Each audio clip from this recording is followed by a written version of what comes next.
10가지의 키워드 중에서 그럼 우리가 교회랑 조금 접목을 해서 우리는 어떤 고민을 좀 해야 될까 같이 한번 고민해 보시면, 첫 번째는 페이스테크 시대라는 겁니다. 이 페이스테크라는 건 사람의 감정을 읽고 거기에 반응하는 건데요.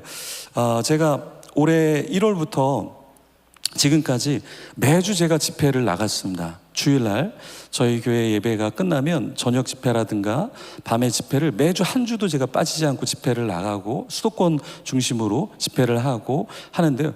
그러면서 다음 세대 집회나 교회 헌신 예배를 가서 이제 이렇게 대담하는 시간이 있습니다. 그래서 제가 충격을 받은 것은 무엇이냐면, 이 젊은이들이 울면서 얘기를 합니다. 소통이 안 된다고요. 그 소통이 안 된다라는 건 교회라는 추상적인 것을 말하는 게 아니라 자기의 담당 교육자랑 소통이 안 된다라는 얘기를 참 많이 합니다. 그래서 정말 가슴이 너무 아팠어요. 그러니까 지금 페이스테크 시대는 인공지능 같지 않고 사람이 감정 대 감정으로 소통을 하는 것인데, 교회 안에서는 그게 안 된다라는 것입니다.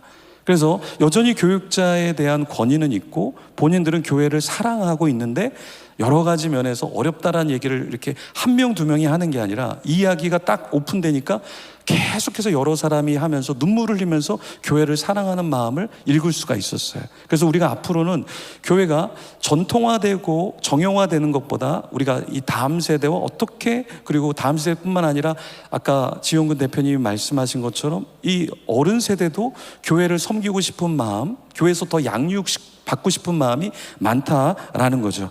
그래서 소통이 없으면 고통이 찾아온다. 그러니까 우리가 생각할 때 이거는 좀 이야기를 나눠야 될까라고 생각하면 이야기를 나누면 좋다는 거죠. 전체 문자를 보내면 좋을까? 전체 문자를 보내면 좋다라는 거죠.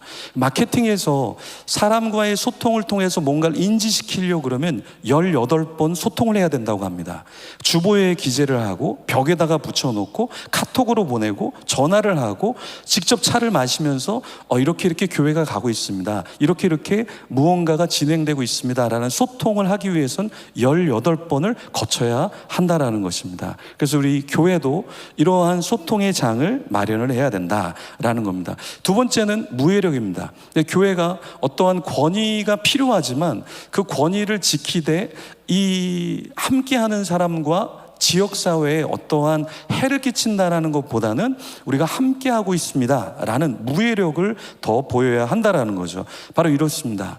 우리가 팬다를 보면 어떻습니까? 귀여워, 다가가고 싶고 사진 찍고 싶고 함께하고 싶은 느낌처럼 우리 교회가 더 문턱을 좀 낮춰서 조금 더 새 가족에게, 다음 세대에게, 부모 세대에게 어떻게 하면 좀 친화적으로 더 다가갈 수 있을까? 교회의 어떤 것을 볼 때 이건 권위적이야, 나를 동원하는 것 같아, 나를 이용하는 거 아니야? 그래서 다음 세대가 가장 많이 던지는 질문이 뭡니까? 왜라는 질문이거든요. 왜 나를 수련회 오게 하는데요? 혹시 목사님, 혹시 부장님, 혹시 선생님 어떤 실적을 위한 거예요?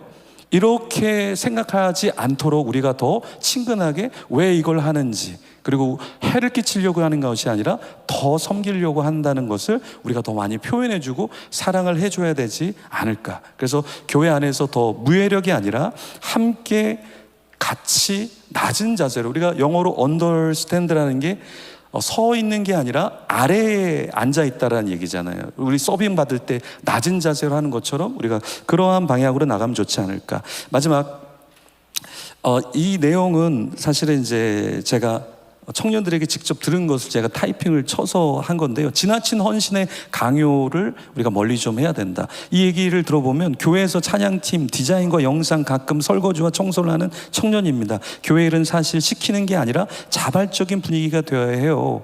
안 한다고 눈치 주지 않고 한다고 치켜 세워주지도 않고요.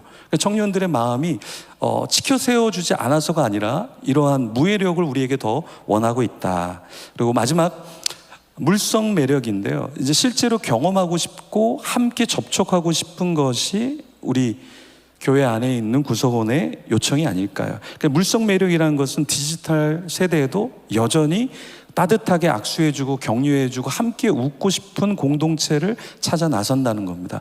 그래서 다음 세대가 잘 되는 공동체의 특징이 뭐냐면 소그룹과 함께하는 공동체들이 있다라는 거예요. 그러니까 내 또래의 친구들하고 함께 할 때 시너지 효과를 받는다는 겁니다. 그 자체가 나이의 갭이 너무나 많은 게 아니라 그냥 내 또래만 있어도 뭔가 동질감과 안정감을 느끼는 세대가 요즘 세대가 아닐까 싶습니다. 그래서 우리가 교회 사역을 위한 적용점이라면 영성을 채워줘야 된다.